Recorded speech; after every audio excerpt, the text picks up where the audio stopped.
el que ha logrado canalizar ese malestar de Venezuela, ¿no? Y vemos protestas en todo el país, por ejemplo el caso de Táchira en frontera con Colombia que mencionabas, y es que varias ciudades han empezado a ser militarizadas después de las protestas que hemos visto en los últimos días, y ese es el caso de Táchira que estabas mencionando. Veamos. San Cristóbal, una ciudad fronteriza con Colombia, está bajo la custodia de la Fuerza Armada Nacional Bolivariana y su alcalde Daniel Ceballos es acusado de promover las movilizaciones opositoras y de preparar un plan para desestabilizar al gobierno venezolano.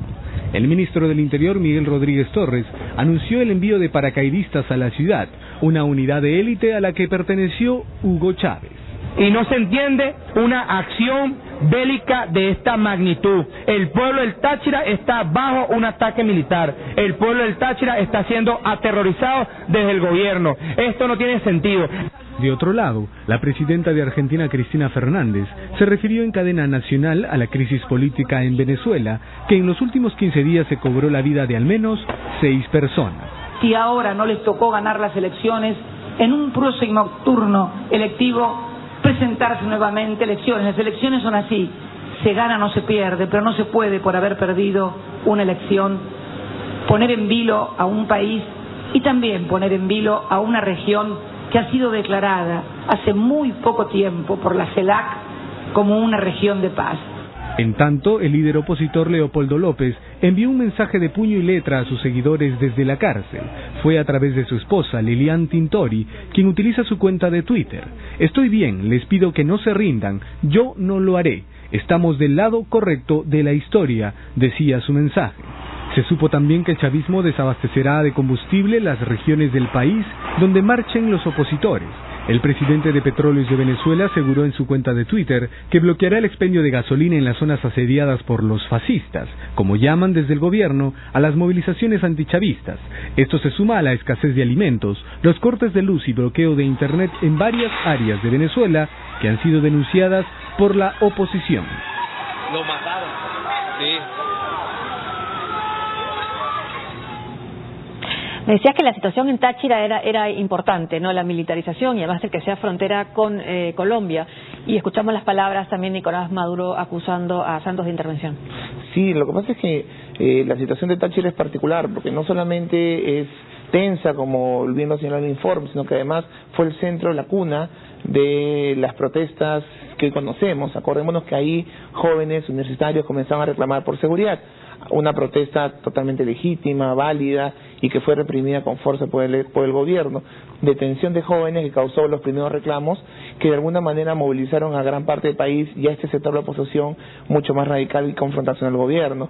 Entonces Táchira pues tiene un simbolismo en estas protestas la última semana y justamente es el estado donde más violencia ha habido, más enfrentamiento y curiosamente es un estado que está junto a Colombia, que es el limítrofe a Colombia, lo cual da pie a Maduro a hablar del ingreso de paramilitares colombianos al país.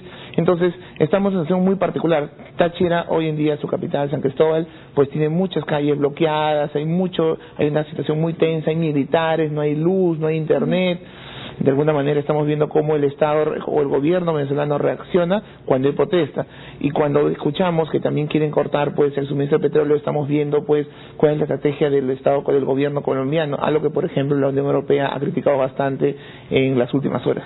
Ha habido un pronunciamiento de la Unión Europea, de la alta representante Catherine Ashton, que están preocupados por la situación en Venezuela, entristecidos también por los muertos, alarmados por la detención de estudiantes y figuras políticas, y hace un llamado a las autoridades para que se lleve a cabo todo con el debido proceso y de manera imparcial, ¿no? También todos los sucesos que han ocurrido en los últimos días de violencia. Bueno, la posición de Cristina Fernández, por supuesto, nos sorprende, son aliados, pero ella insiste en lo que es el discurso también de Maduro contra las protestas, no son golpistas. Sí, lo que pasa es que hay dos temas que podemos rescatar del discurso de Kirchner. Uno, el hecho electoral, no esperen otras elecciones. Bueno, hay que señalar que si bien las elecciones, entre comillas, el proceso electoral mismo no se demostró no fue fraudulento, todo el proceso estuvo cargado de irregularidades, digamos, y abusos y uso de los medios del Estado y toda la maquinaria estatal y cooptación de toda la institucionalidad. De alguna manera eso invalida todo el proceso. Obviamente obviamente eso es una práctica regular y estoy seguro que Cristina Fernández de Kirchner no vería eso como irregular en su país. Y el segundo, ese es un tema central, ¿no? Y el segundo tema es que muchos creen que esta es una afinidad ideológica, y no, acá la ideología no sirve de nada, acá son intereses puros. Y entre el gobierno de Kirchner y Chávez y hoy Maduro hay acuerdos muy estrechos. La venta de granos, de comida, alimentos de Argentina a Venezuela es muy importante, los convenios pues energéticos son muy importantes, hay Venezuela le compró bonos para que de alguna manera que Argentina pueda financiar su deuda, es decir, los últimos 10 años ha habido mucha cooperación. No esperemos de Kirchner pues una crítica como la que hemos visto en la Unión Europea, es una crítica mucho más directa y clara al hablar de detenidos y tener cuidado con los detenidos políticos o los líderes políticos detenidos, me parece que es mucho más directa en su crítica. Y también se refiere a que es esencial que los periodistas se les permita ejercer su profesión de manera libre y que también los ciudadanos y los políticos puedan expresar sus puntos de vista en los medios, ¿no? En los periódicos, en la televisión. ¿De qué manera se parece también un poco esta situación a la que vivimos con Fujimori en los últimos meses? Fujimori había logrado ganar las elecciones, también elecciones cuestionadas, pero las había ganado, estaba en el poder y las manifestaciones lo que pedían era un cambio, ¿no? Y se dio, pero bueno, claro, la salida fue con la renuncia.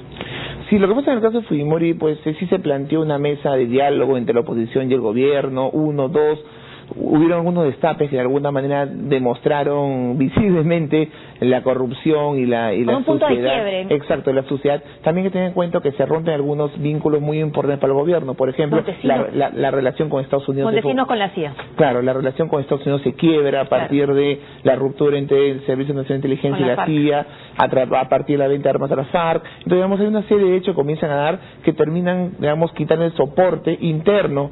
Digamos, la polarización que vive el país ya no fue tanto por los videos, e internacionalmente tus principales soportes se comienzan a caer.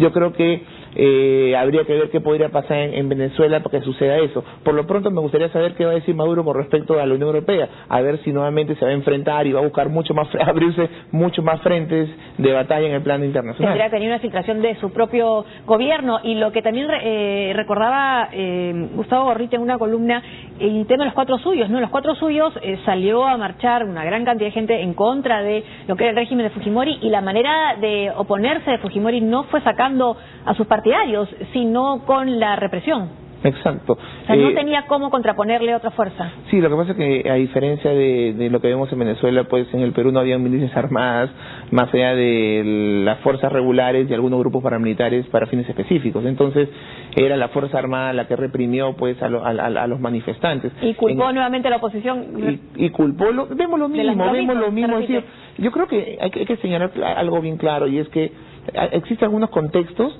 que los repetimos constantemente. Lo vimos en el Perú en su momento con infiltración, culpar a la oposición, culpar a los medios de comunicación que no dicen la verdad, es decir, que todo está bien y tranquilo. Lo vimos en Egipto con Mubarak, igual él cortó el internet, cortó las libertades. Lo vemos en Venezuela, lo vimos en Ucrania. Es decir, la historia se repite y algunas veces uno ya sabe cuál es el final de esta historia, así que...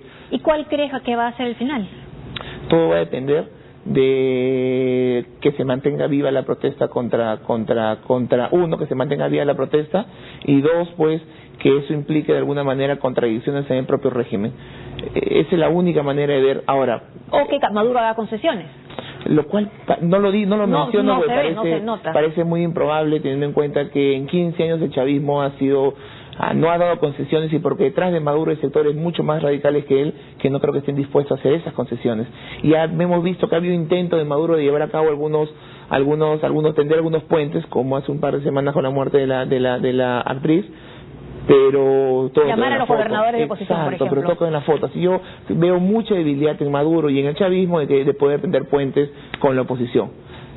Vamos ahora a seguir con este tema, y es que varios artistas se han pronunciado a través de la